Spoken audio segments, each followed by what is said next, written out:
If you're charging per square without complexity pricing, you're losing money on every complex job. I'm Adam Sands, CEO of the Roofing Business Partner. Today, I'll show you how to price simple roofs versus complex roofs for maximum profit. Understanding the complexities of labor and how that impacts your subs. When you look at these houses here, what I found in the roofing market is that when we price per square, well, let's say this is a 412 roof and the pitches on this house are also 412. I know that's not a 412, but if this is a 412, 30 squares, and this is a 412, 30 squares, is it the same job? But if you ask any roofer, they're gonna say no. This 30 squares and this 30 squares are not the same 30 squares. They are different. The roofers will say that. And if you're paying hourly, you will see it in your bottom line. That's what I got yelled at by my partner. He's like, well, no, materials and labor times two, labor is more for this one because this is more. You've got valley here, you got a valley here, then you're gonna have more capping to do. You're gonna have a kind of wall flashing up here. It's like all of a sudden, this 30 squares is a lot harder to do than this 30 squares. So no, these two 30 square 412 roofs, they're not the same roof. If someone was to come and say, yes, they are the same roof, you're thinking about it because you're like, well, my sub tells me that they price at whatever, $225 a square. That's what they charge me, $225 a square for 412. So you're like, to me, they are the same roof because they're both 30 square 412. Here's what happens in the market. The homeowner with this house, single story, two-sided bungalow, 412 roof, they know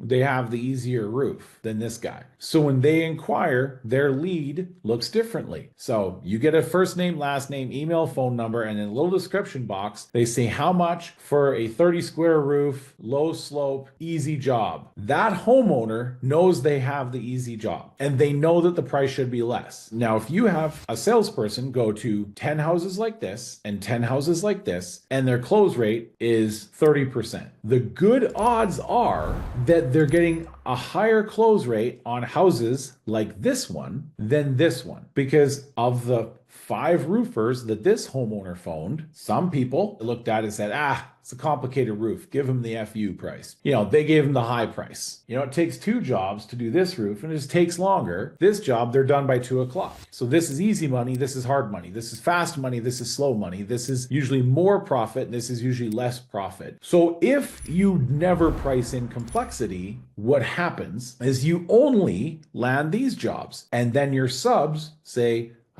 man, we're always working for $225 a square and we're always getting these hard, crazy jobs. This sucks. And so you're frustrated. And so you have to have something in your terms and your rate sheets that says, hey, we pay a little less for this type of job. We pay a little more for this type of job. So this is still fast, easy money, but maybe not as much money. And this is slower, hard money, but it's better money for them. But if you're just pricing per square, this is what happens is that there's a supply and demand curve, and that will come back to bite you because then your subs might say, man, all of the money we make for XYZ roofing is hard, slow money because they must not be charging enough for this. This is why having things on your rate sheet like saying, okay, we pay this much per linear foot of valley or something like that. You price in complexity and you charge your homeowner for that complexity.